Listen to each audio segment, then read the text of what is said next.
to Hello Chaos, a weekly podcast exploring the messy and chaotic minds and lives of founders, entrepreneurs, and innovators. Every week, we talk to founders from different industries at various stages. Of all shapes and sizes, we hear the real, the raw, the unbiased founder stories. It's why our mantra is where aha meets oh shit. We drop new episodes every Sunday. Founders tune in to us for tips, insights, and strategies on growing their business or ways to be better owners and leaders, or to find a community of like-minded and like-mission people and no longer feel alone. HelloCast is one of the many resources brought to you by Orange Whip. That is Orange Whip, WIP for work in progress. Orange Whip is a multimedia company dedicated to serving founders and entrepreneurs in affiliate cities. We've designed hyperlocal media platforms to inform, inspire, and be the independent connective tissue between founders and their entrepreneurial ecosystem. Our innovative digital zines are an all-in-one content hub with fresh and engaging stories, curated calendars, and local dynamic roadmaps to help founders navigate those local ecosystems with ease. We've really done all the hard work for founders, so they only need to go to one trusted place to find the local information they need. We're in 3 South Carolina cities today, looking to expand to cities across the country because every city that has entrepreneurs and founders needs an Orange Whip. This is Jennifer Sutton. My friends and family call me JJ. I am the founder of Orange Whip and Bright Marketing, and I'll be your host today. So welcome to Hello Chaos. All right, well, today we have Jamie Morris, realtor broker and founder of Morris & Co. at Century 21 Sheets out of Indiana. Welcome, Jamie. Welcome to Hello Chaos. Hello. Thank you for having me. I'm excited to be here. I know. I've been looking forward to talking with you all week. Thanks for being a guest. So I always ask, just start us out. How in the world did you start your entrepreneurial journey? What inspired you to start your own business? Well, a lot of people in Bloomington joke that I was born with the gene for Yep. real estate because my grandfather was a builder. My dad is a builder developer. Uncles and brother are realtors. I definitely did a lot of work in my dad's office growing up. Summertime when I was a teenager, I was writing real estate contracts when they were carbon copy and you had to press really hard. And then we had fax machines that like had the rolling scroll. So I learned a lot of lingo and how to at a young age just by being in his office. I thought I wanted to be an architect growing up. And then there was, math that got in my way. The geometry. So, yeah. But I grew up in the business, around the business. I pretty much did traditional like study in college right after high school. I was a merchandising major. I took a little detour, like with 8 credit hours left. I left IU and I moved to the Carolinas to pursue a career with a NASCAR team. With like motorsports. Yeah, motorsports and really was taking some of that merchandising and licensing and things that I had learned in college and applying it to something that wasn't traditional retail or buying or designing. But ultimately, I came back home and my dad said, "Oh, I've got this job for you for about 6 months. I need you to run these apartments." And that just was like that was in 2003. I came back to Indiana and I finished my degree. And then I managed rental properties for 10 years. And I got my real estate license in 2005. In the midst of this massive construction on townhomes, like near the campus at IU, because we're in a college town here, the job supervisor quit. So I suddenly became the job supervisor, the managing broker, the property manager. You wore every hat of a lot of things. Then I started having babies, and just for perspective, like the market kind of crashed in 2008. It really bottomed out in 2008, and that's when I had my first child. We had 42 employees in 2008 at my dad's company. And when I had my second child in 2010, we had 4 employees, including myself. And that is really where things started to stack up, and it was like, holy smokes, I'm in charge of everything. And if I don't show up for work, nothing gets done. I was like the cat in the hat on the unicycle. And I had to tell him like 3 times that I couldn't do this anymore. And he kept saying, we'll figure it out. And I really wanted to pivot and have real estate in our name. And he was really hunkering down to try to stay afloat Yeah. and not focus on growth, because he had just like come out of battle for 2 years Right. trying to Trying to hold stay on out of to his bankruptcy. properties and yeah. Yeah. So I worked from 2012 to 2015. I just worked from home. I had 3 babies. I was the managing broker for his company from afar, but I was home. I wasn't interacting with clients, and I really, really, really wanted to Mm. interact with the clients. So in 2015, I joined, a regional brokerage. And it was almost like a new career because I had not done any formal training. I got my real estate license, and I would dig through my uncle's files to figure out what to write on contracts. It was all just training on the job, Right. trial by fire. Right. I learned so much, and I don't want to discredit that experience. It wasn't pretty, but it taught me so much. I would not have the construction background if I didn't have to be a job supervisor and Right. You show up know at a all job the site pieces every and parts of morning. it. Yeah. Yeah. Oh, just crazy stuff. Like you were bootstrapping. Yes, yes. The stories could go on for days, but it felt just so refreshing and traditional to have one focus, Mm. to be real estate, and no Well, and college kids all the calling me. processes and systems already done for you. You could just kind of go, oh wait, you mean I just followed these steps. You already have this paperwork. I just need to, Yes, yeah. I don't have to create the logo, and I don't have to invent the wheel here. I mean, there's still so many components that go into it, but to walk in the door and go, okay, they've already got this figured out and this figured Mm. out. And that was refreshing. It felt like a new career. But there were a lot of hurdles that came with traditional real estate that was very different from new construction. Yeah. So navigating those hurdles were a different ballgame. And I had crisscrossed residential and commercial real estate. And when I came to the brokerage, you had to pick one or the other. Oh, And really, that is what you should do. You need to pick a lane and stay in it because they're vastly different. And residential just feels right to me because spoke to that's you where I more want to go. working with families. Yeah. Yeah. Well, residential real estate up to like duplexes and fourplexes and things like Mm. that. So there's interaction with investors, and being in a college town, you get a Oh, lot of yeah. that, but no commercial negotiations and cams and Well, year-long struggles to put all those of deals that. together. Um, and so when you started more, well, so why'd you decide to like, okay, I'm gonna kind of create my own brand, Morris and Co. When did you come to realize you wanted to do that? Kind of put your own stamp. So, you know, I wasn't really good at selling myself as a realtor because I worked for family. I Mm. was a salaried employee.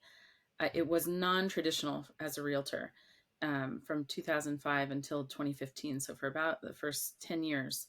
Um, and I just felt like I needed real estate in my name. I needed something Mm. to help with that. And the brokerage like made a big difference because regionally I was with FC Tucker for about 5 years Yeah. when I left my dad's office. And then I pivoted to Century 21 in 2019. And that was, just realizing I wanted to push myself in a different direction. I interviewed with a lot of different brokerages, and I just I was really picking a path Mm. instead of being in the herd, and wanted to really focus. I mean, when I got to Tucker, I said, okay, I've got 3 kids. I'm going to focus and get to work. I'm going to be career minded. And like 6 weeks after I started working there, I found out I was pregnant for the fourth time. I was like, oh, okay, like here Got we to go roll with it. again. So, there are speed bumps and potholes and That's right. hurdles that slow you down. But ultimately in 2019, I had our COO really challenged me, and he Mm. said, what are your goals? What do you want to do? And kind of pushed me to think bigger, dream bigger. And I said, ooh, I really want to sell this much. And he was like, Yeah. why? I said, I want to sell 8 million in real estate. And he said, why 8? And I said, oh, I've never hit 8. He said, why not 10? Why not 20? Right. And I said, oh, I don't want to set a goal that I can't hit because then I'll beat myself up for not hitting my Mm. goal. And he was like, you're not thinking big enough. And I sold somewhere between 11 and 12 million that year. And Wow. I kind of blew my own mind. I was like, whoa, Yeah. I just needed somebody to give me permission Yeah. to like do That's the a good things. lesson of, So it really was. And I did a leadership training in 2017 and had a moment where I was filling out the application for this state leadership thing. It was a year-long program, and the woman at our local association didn't know who I was. She said I was a new realtor. And I was like, "Oh, this isn't good. I've been a realtor for 12 years. She thinks I'm brand new." And I was worried about drawing attention to that. I didn't want to put her on the spot, but I thought this is just as bad for me because I haven't been involved. right. So it was a lot of pivoting in the teens of finding my footing outside of the family business and getting some training, getting involved, rolling my sleeves up and really diving into the Mm. industry. And that kind of fueled and inspired action. Yeah.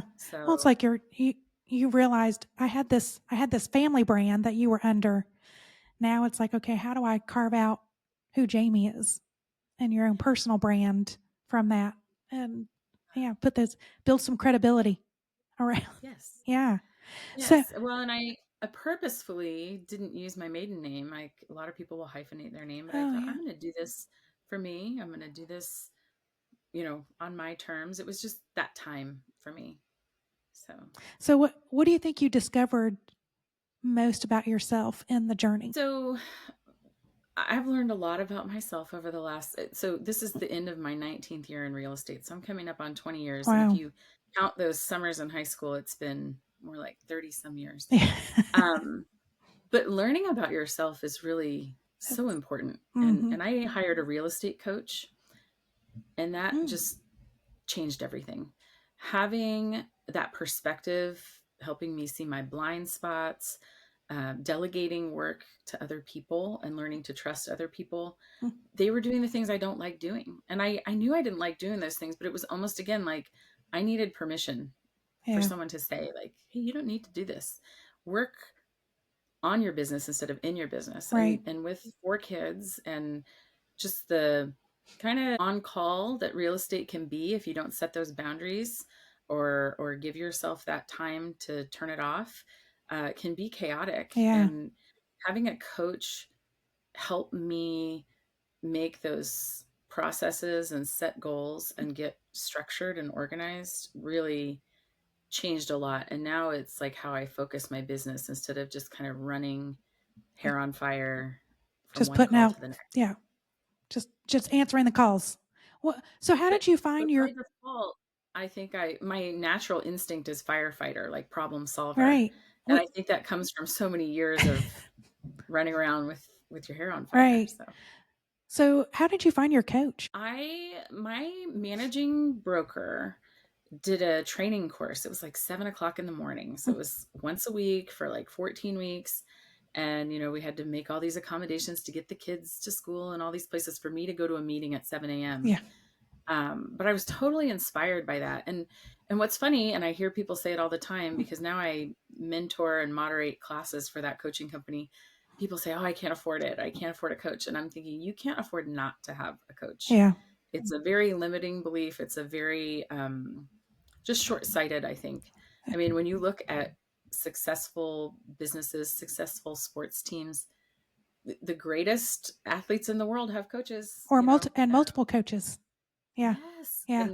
And businesses have coaches, and our coaching company, it's Buffini and Company, the Mm. one that I use.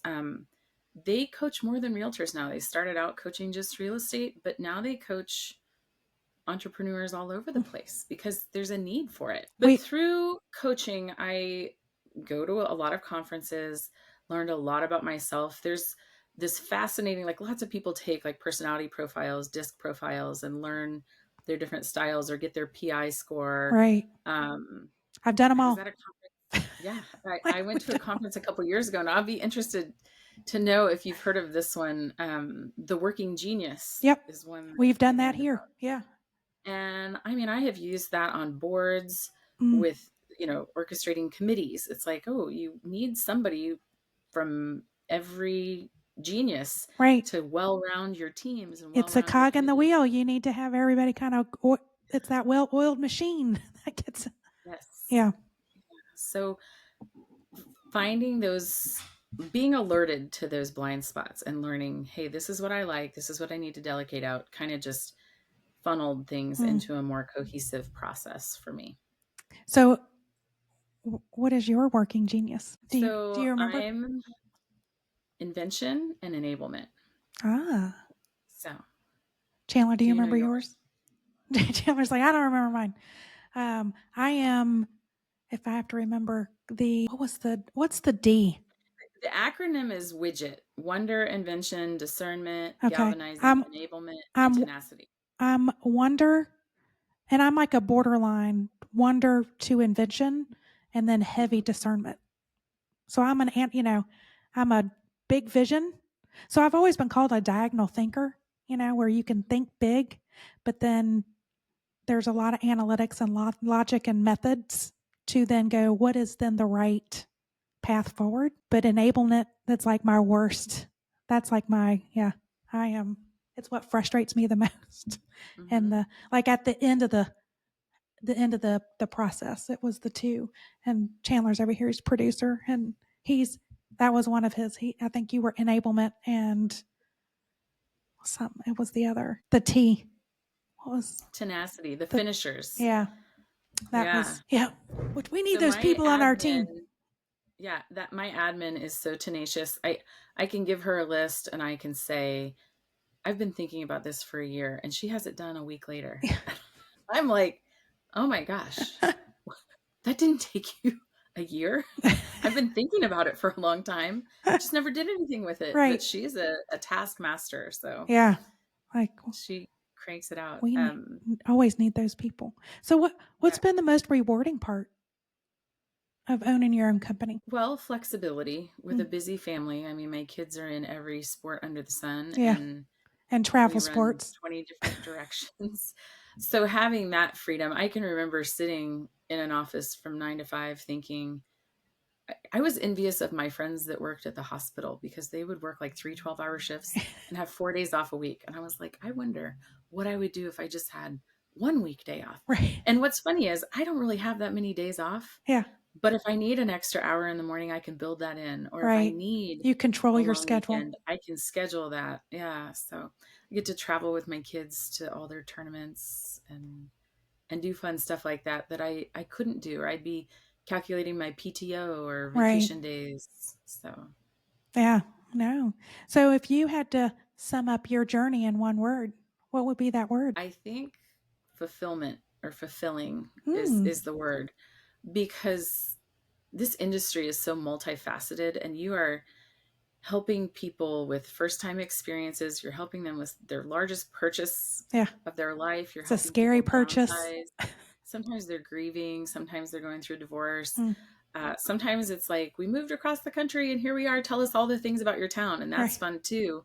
Um, it's very helpful if they are coming from a place that I don't have, or that I have experience with, like needing to get kids into school, or, hey, we want to start with a Oh. condo. Like I had a condo before, just like, I love when it's someone who's going down a path I've been down before. That makes it really easy. But I also love a challenge, when someone says, I need to sell farmland, and I've never owned a farm, but you learn so much, Right. no 2 days are the same.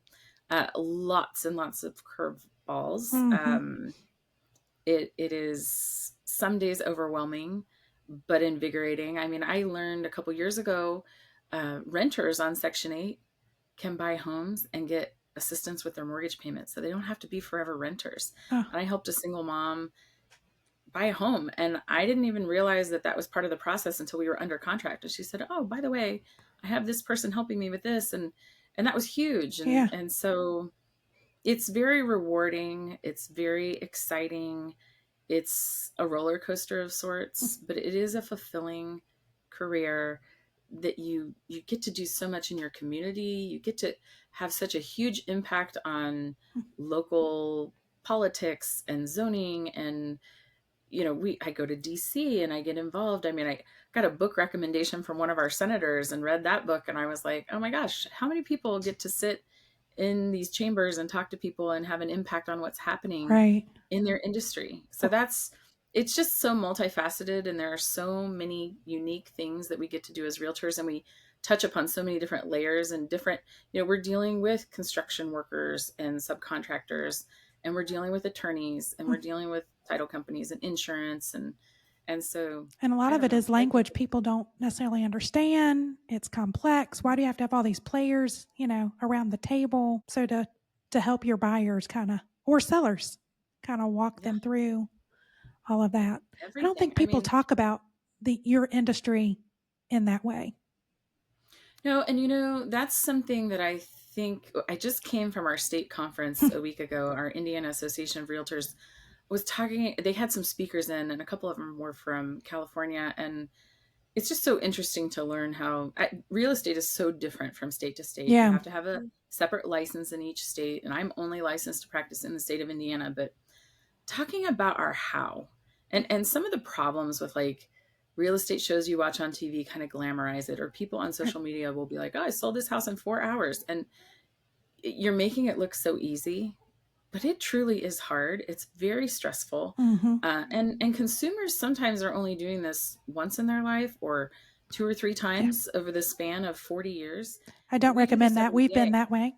That Yeah. And so explaining your how instead of your why, I think will be a big focus for me in 2025, because people really don't understand the steps, Mm-mm. and they don't understand what goes into it. And I think it's my responsibility as an agent to explain the how. Sometimes people are really guarded with their method in real estate because your neighbor is your competition. Right. If they're a realtor, we are in a community of about 120,000 with students, and there are a little over 500 realtors in our local board. It's a mid-sized board. It's Right. not that big. In Indianapolis, they've got tens of thousands of people Right. in their board. I think close to 20,000. So, um, we're a medium-sized board, but I think that it's just so important to have an understanding of what happens there, share it with your peers, because if I get better and you get better, then the experience is better for our clients. And if you're throwing elbows and just trying to get to the top all by yourself, it's Right. very Or cutthroat. transactional and it doesn't Yeah. feel good.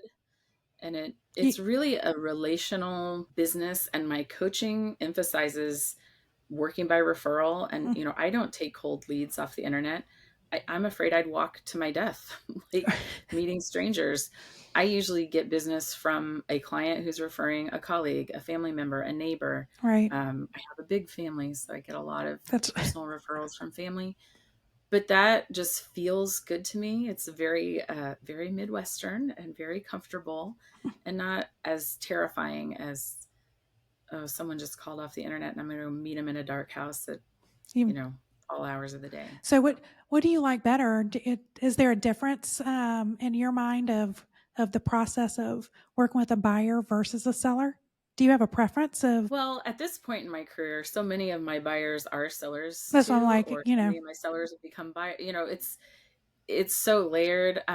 It is fun in the sense, like a first time buyer is just like, what do I do? Tell me what to do. Take my hand, lead me down the path. And then sometimes you're dealing with people who have bought and sold so many homes. I always tell people, I'm your guide. I do this every day. I can give you the data, but I'm not bossing you around. I have heard for years so many people saying, oh, my realtor made me feel pressure to do this or to hurry up and do that. And I always try to emphasize with people that I am a guide and a resource, but I work for them. Right. So whether you're the seller or the buyer, I'm going to give you the data. I'm going to give you the plan, the marketing plan, or the infographic showing you, hey, buyer, this is step number 1 and 2. And hey, we might have to veer off here and do this if something comes up on an inspection, etc. So I don't necessarily think I have a preference, because there are fun and exciting things that go into both of them. There are challenges with both. And the market ebbs and flows, you know, Yeah. rates and just all of the things, supply chain problems. You know, you want to close on a house and you're waiting for a garage door and you can't close because the garage door's on back order. Right. And, you know, just weird things like that happen. Or someone comes in the So, market you and know, goes, I want this type of house, this size and this area, and you're like, there's no inventory. mhm. Yeah, a lot of times people come. So we do a like what I call an intake. When someone wants to talk about buying or selling, we do a quick phone call, maybe 20 minutes, and just kind of feel it out, understand the timeline, understand what they're looking for, what their goals are, and their urgency. You know, are you moving here because of a job, or are you need to leave or sell your house by a certain date? Because then that helps the strategy for the list price Right. and the marketing. On the buy side, you know, time sensitive things can, you know, they say, oh, my lease is ending July 31st. You really need to be closing on a house and getting possession in June or sometime around the 1st of July just to make those transitions. So understanding the timeline is really critical. Yeah. And I usually ask all of my clients like their top 5 when they're buying. What are your top 5 must-haves? And getting couples on the same page with that is fun. I might have like a certification in marriage counseling Yeah. Yeah. to help with that. I But was also like, sellers. for all the process, well, I'm trying to think if we never really had a top five. That would have been fun if you would have walked us through that Yeah. because Pat and I are both like like we can walk in any property and go, I can make that work. If it had like we were more like location specific. Yeah, and that's the thing. Some people are tethered by a location or a proximity to work if they are on call or if they're commuting and they only want to be so far. Some it's school district, some it's the lake. We have a Right. couple lakes here and people want to be close to boating or whatever. The people who aren't tethered by that become more challenging and Yeah. they're like, "Oh, I'll live anywhere. I just want to find a deal." Well, That that was gets a us little too. tricky. Yeah. Because we went in Yeah. some doozy of some properties Yeah. of There like there are some our doozy realtor, I properties. felt like she's like, it's an adventure every time I take you on a house, Yeah. a house Yeah. tour.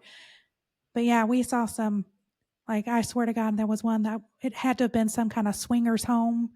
They had 6 hot tubs in that house that, like, Yeah. every room had a hot tub. The master bedroom had a hot tub in the center of the master bedroom that was a raised that you walked up like 3 stairs, like all the way around it. The hot tub. It was like the I'm like strangest cataloging all the hot tubs I've seen in house. bedrooms. Like, It yeah, was the it's strange. not the Sybaris, but Yeah.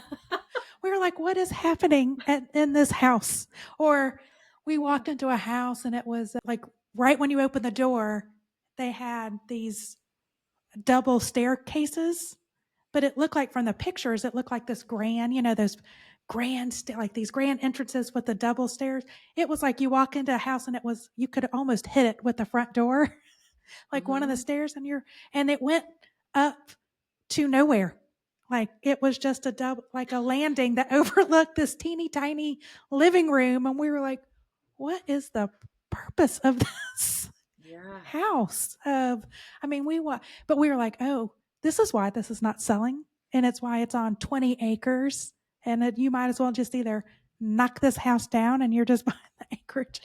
But yeah, we went Hmm. and we had fun. I mean, it took us a while to find our house, but we found it. It is an adventure, and you see so many different things. I mean, Well, especially I was wondering, like, because you come also from a developer, like logical floor plans on how to then have it be a good resale property. Do you walk into these so properties and go, oh my God, what architect builder thought this was good? yeah. Well, I am constantly counting drawers in kitchens because you wouldn't believe how many kitchens only have 2 drawers. My hairdresser was looking for a house years ago and fell in love with this house, and it had a finished walkout basement and all these things, and it was in their budget. She was like, "We love this one." And I said, "You're foodies. You love to cook. You'll How have to many gut drawers are this in the kitchen. kitchen? Where are you going to put everything?" And she was like, "Oh my gosh, I hate you right now, but thank you for pointing that out." You know, just Are you taking your dishes 10 feet away from the sink to load the dishwasher, or is it conveniently next door? So thinking about, people get like distracted by pretty Right. backsplashes and renovated homes, but the practicality of what you do day to day in a home really That's matters, and right. thinking The about the flow, logistics. how many people you have in the house. Yeah. Yeah. Because And I'm always thinking about resale because it happens. We're in a college town and it's very transient. Coaches come and go, or professors, professors, or yeah. yeah, grad students will be here for 2 or 3 years. And when they call you back to sell their home, if they paid a premium for it, you better be prepared to be able to market and sell it. So it's very important that they get a good deal when they're buying so that you can sell it when they call you to sell it. So that's always on the forefront of my mind. And I don't think that I've ever said, I don't think you should buy this house, because Right. again, I'm not telling them what to do. They I can work make the choices. for them, but there will be signs or there will be comments, just have you considered this and this and this, Right. or, you know, to help them make an That's informed that's decision. right. That's what we would go through houses and it would be, I love this house. And Pat's like, it has a sunken living room. And then after we saw like several houses over like 6 months, we started, and I'm like, so you don't like levels Yes. that are small levels. Like you walk into a room and you have to go down 2 stairs and then you walk into, maybe go up 2 stairs. He was like, You learn those things about you, yourself that you didn't know. yeah. And we were like, Yeah. our realtor was like, I'm noticing a trend. Like every house that has something like that, you don't like it. So Mhm. I'll just eliminate that as we walk in to get. So it became like a joke of, oh, takes 2 stairs to get up to the master bedroom. We might as well just mark this off the But list. some of those things you don't know until you get there, Right, right? right. Like sometimes photographers are very strategic to get you to the house, and you can't search for a home with descriptive Oh, I words. know. You have to Yeah. search by hard But facts. it So, became just like a joke of every time we tore houses, yeah. we're like, well, Oh, this one well, has this two is, steps. Turn around and leave. we're going to go. And he'd go, well, I don't know, maybe I can compromise. And then he'd walk around and he's like, I don't like it. I don't like walking down these like You 2 steps. level those sunken living Well, rooms. You that's can what raise we the were like. Well, floors. we could just put money. Oh, no, no. We'll find something else. We're like, there'll be another house. There'll Yep. be something else. At least that was like, we were never that type of a buyer that would be like, that's it. I have to have this. It was the mindset of like, we'll find something because we could see, because every house I feel like that we bought was ugly when we bought it. We were the ugly baby on the street and made it I've pretty. seen most of your houses. I don't think, I Yeah. mean, I think everybody, when they move into their home, does something to make it their Yeah. own, right? Whether it's changing the front door or painting the shutters or taking down wallpaper and moving Right. walls. But I really liked your first house in South Carolina. I loved that. Oh, yeah, yeah. Well, and we had to paint it and we made a little addition. We did some work Yeah. on it, made it our own. Yeah. Yeah. I did like that house. That was a cute little house. It's a good A little front house. porch, cottage. Was cute. Um, The other fun thing that we have not talked about yeah. is working in a development family. Yeah. I got to name a lot of streets, and some of them are named after your I children. know. And you. Yeah. Yeah. Our kids, well, it's there's a Jamie Lane, right? Or is it a Jamie Yes. Street? Jamie Lane, Jamie Lane, Jamie Street. Sophia There's Callaway. My Court, son, he's got a Callaway. Is it Callaway Court and Circle Street. or he's a court and a street? Hmm. And then Eloise, no, Carberry, because that's her middle name. Carberry and Sophie, And because we Sophie. lived on You did Sophie. Sophia Court. Sophia. Sophia Yeah. Court. 12 years. Yeah. Yeah. The develop. That's fun to name streets and name neighborhoods, and those are things that I wouldn't have been able to do if I didn't work for That's the right. We family. need to see a Morris neighborhood Yeah. Someday. someday. All Someday. right. There's a So, new rule in Monroe County that you can't duplicate names. So we have like Rogers Road and oh, Rogers yeah. Street, and one runs east and west and one runs north and south, and it can be very confusing if you're not So now from they around won't let here. it. So you couldn't have like a Rogers Circle or a Rogers Court Mm, because there are already two. So there are some kids and grandkids in the family who will not get we'll street never names because get the they street already, names. Oh, they might get neighborhoods. there you go. Neighborhoods. That'll be fun. Landmarks. Yes. So what do you think has been the most challenging part of owning your own company? Discipline, Mm, time management. Sometimes there's a little too much freedom where you mm, can get lost. yeah, And there's no like how to guidebook 101. right. There are thousands of them. And there are also so many people who want a sliver of what's happening in real estate. And it's like, Yeah, buy this, right. try that, and or use us for leads or this or that. And so there's a lot of distraction Yeah, in real estate. So yeah. a lot of discipline. Well, because you're only accountable to yourself and your people. So yeah, it's hard. So what's something you would like about yourself that you wish other people would recognize more? I think, I mean, it helps to work by referral, but there is a little bit of a grind to building trust with new people who don't know you and Mm, like understanding the integrity and like the history of how long you've been doing a job. And I think that's where focusing on the how mm, will help convey that message to clients, because I think you can have a 15-minute conversation with somebody and know right away if this is the right fit or not. I right. mean, you don't even have to take the time to drive to their house. You can figure that out much sooner. And I wish that part can get a little challenging for me because I want to help. I want to, You're a pleaser. You're a servant. I'm a people Yeah. pleaser. And when I'm starting over from the beginning, or if I'm feeling a little bit of burnout and it's like, oh, I got to really sell myself to these people. And there are days when you're like, but I've been doing this for 20 years. Yeah. Why don't they? Don't I they don't know get it. that I care, or that I want to do good for them, Right. So that part is hard, I Mm. think, to just constantly sell yourself and convince Have people. you figured out your how? Your elevator speech? My how, I mean, let me count the ways. I mean, nothing is black and white in real estate Right. or entrepreneurship. I mean, it's like I consistently refer to the cat in the hat on the unicycle because it really is what working for yourself is all about. That's right. You're like, oh, I'm stacking the plates and now I'm juggling and now I can only pedal with one foot. And, just it can all come crashing down, or if you're lucky, you keep it afloat. All right, Jamie. Well, so if you had to hit rewind, is there anything that you would do differently? I think I would have pursued more training and education earlier on in my Mm. career, or I wish I had known about real estate coaching sooner because Uh, it just gave me so much direction and guidance. And I don't want to say that I wasted time early on because I learned so much, yeah, and I learned from failures and learning from trial that's and right. error. So I mean, I wouldn't necessarily do it differently, but there are things I know now that I wish I had known then, Yeah. like we all do. But But the um, coaching's a good lesson, that of I like, just don't know how I would stay on course or stay on track without that kind of or to mentorship. scale like you did. Yeah.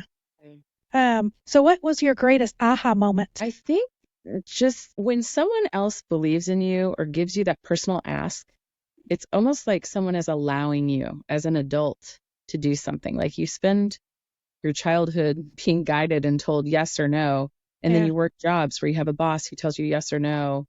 And when you go out on your own, if you don't give yourself permission, it's really helpful when a peer or colleague or mentor gives you that permission and says, Yeah. hey, I think you're good at this, or hey, you should try this. You would make a great whatever. And Right. and it has taken me to places I never considered. I just didn't know what I didn't know.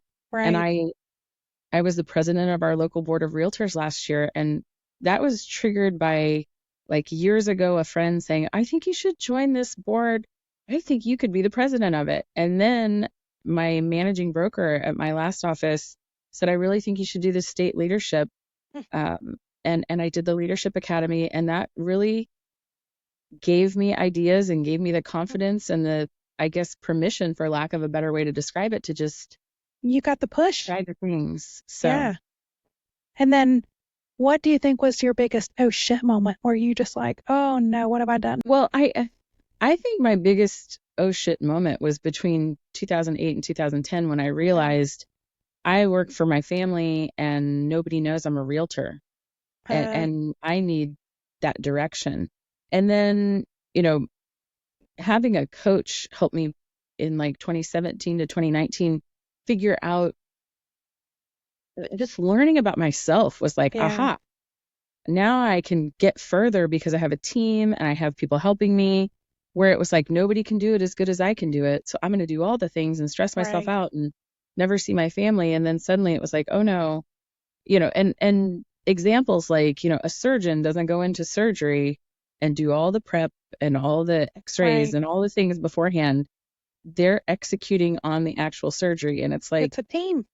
the team really propels you. You can go further with the team and do better for your clients with a team instead of trying to do it all yourself. That's So, right.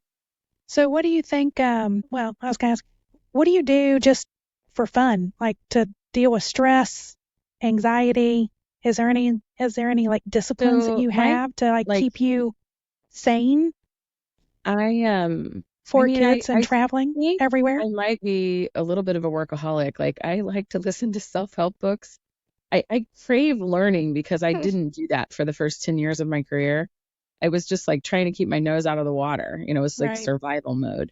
So I really crave that. But if it comes to like guilty pleasures, I love memoirs. I love reading memoirs. Mm, Love music. Like to try to get to a couple concerts a year with my husband and our friends.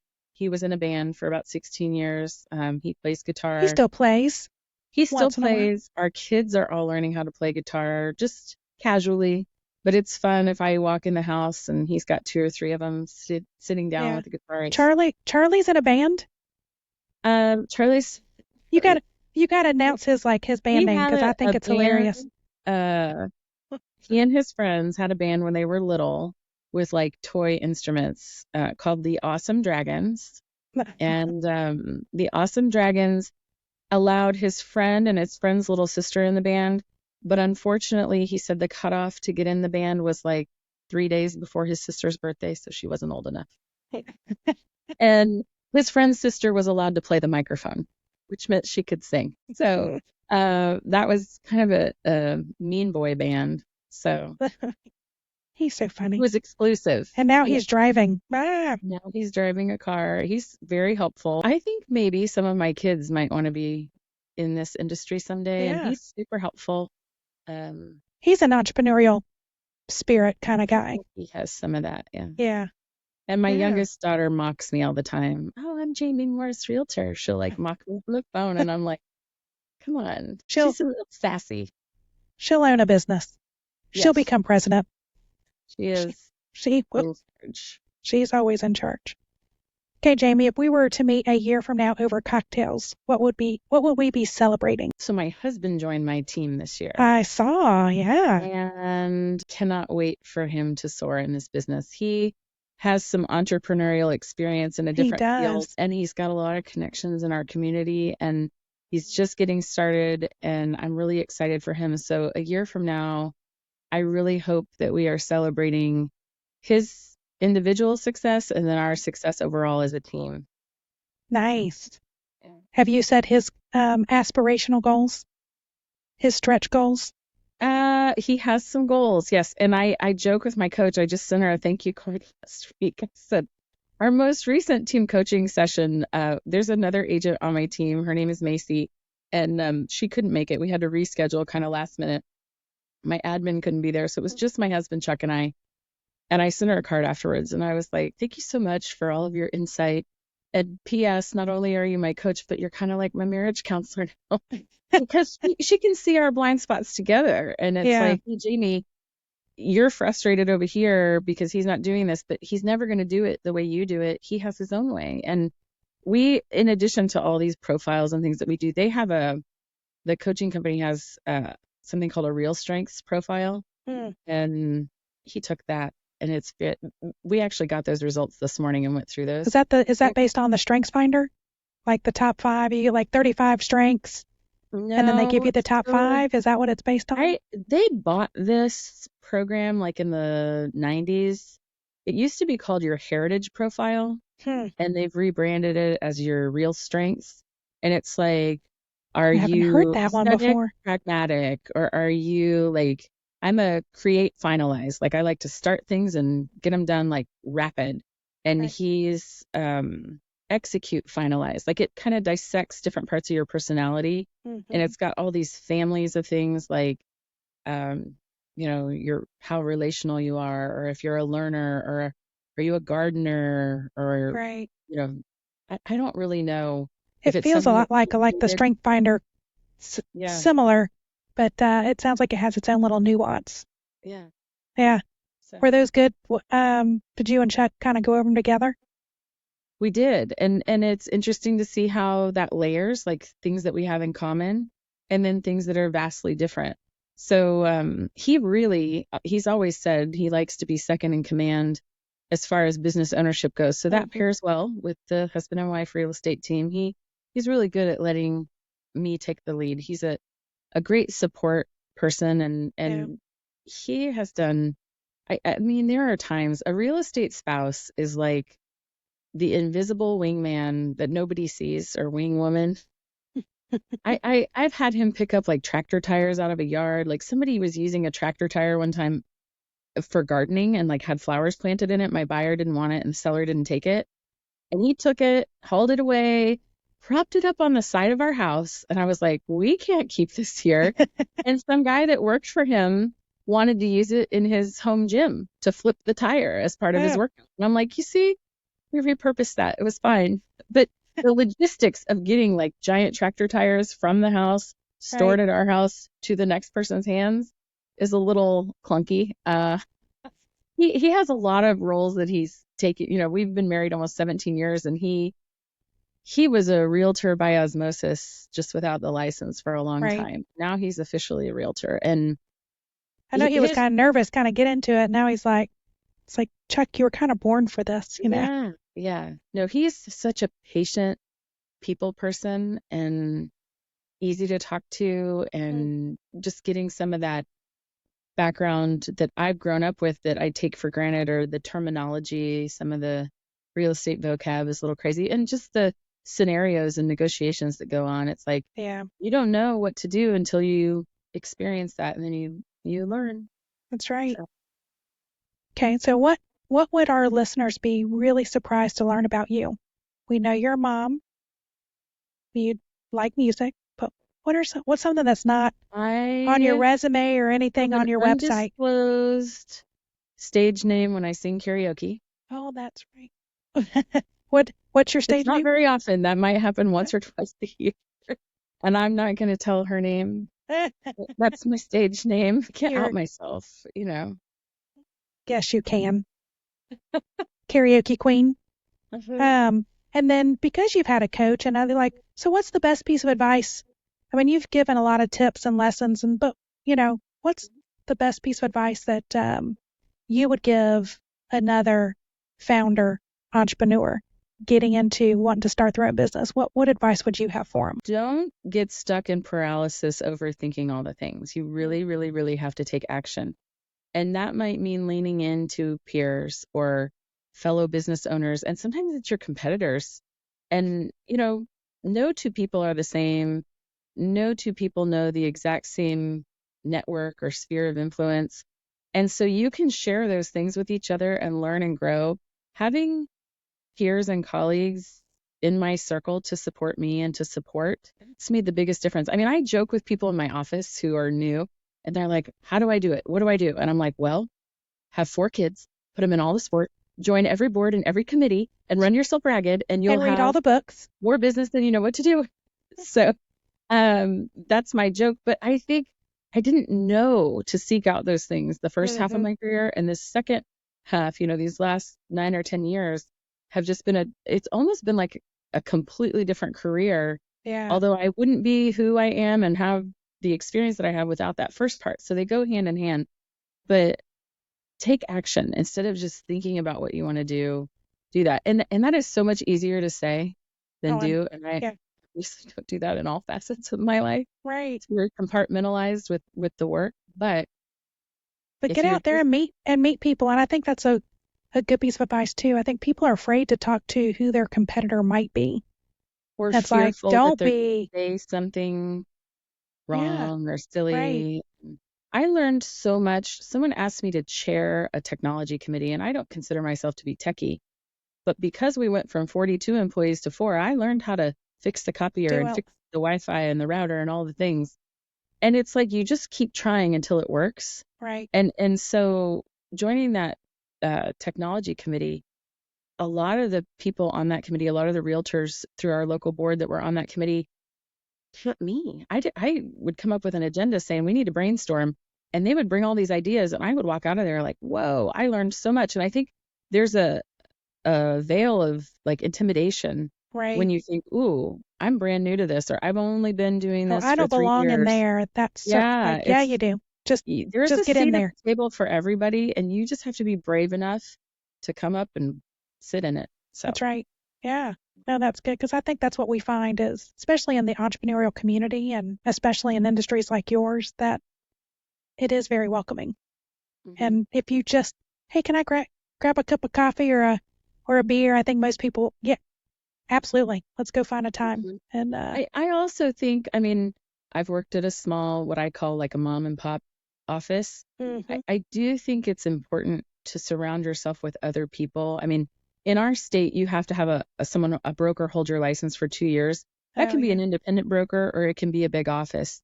But it is advantageous to get that training early on because you'll have fewer stumbling blocks as you yeah, go. that's a good Your point. training. And you have people to call and Right. say, hey, I don't know what to do. How do I help Right. my client get from A to B? So Surround yourself with people. Get your yeah, community. Yeah. absolutely. All right. Well, before we go, last question. How do you want people to connect with you, Jamie? How do you want them to find you and connect with you? They can find me on Instagram, Facebook. I think both of my handles are Jamie Morris Realtor. My website is jamiemorrisrealtor.com, and my team is all there. We do a lot within the community. Occasionally, I'm posting things about my kids and exciting things going on around me, insights for the Bloomington industry, yeah. and All maybe right. a funny video now and then. No, actually, you do. I like your content. It's fun. I'm always amazed at how fast this goes. Thank you for hanging out with us today and really enjoyed the conversation. Likewise, thank you so much All for right. having me. It's been fun. Well, hang tight, hang tight. For everyone listening, thank you for joining us. This podcast episode will be available on Sunday, so subscribe to Hello Chaos. Give us a like, a shout, a comment, a share. Help us build a more connected entrepreneurial community. Hello Chaos is one of the many resources brought to you by Orange Whip. That is Orange Whip, WIP for Work in Progress. Orange Whip is a multimedia company dedicated to serving founders and entrepreneurs in affiliate cities. We're in 3 South Carolina cities today, looking to expand to other cities. Every city needs to have an Orange Whip because we'll probably become in Indiana soon too. Just an email to join the community. And we are a one-stop content hub for founders and entrepreneurs and an innovative digital zine experience. If you'd like to be a guest on our podcast or support us, send us an email to hello@orangewhip.com. Y'all, thank you for tuning in to Hello Chaos. It is where aha meets oh shit. We will see you again next week.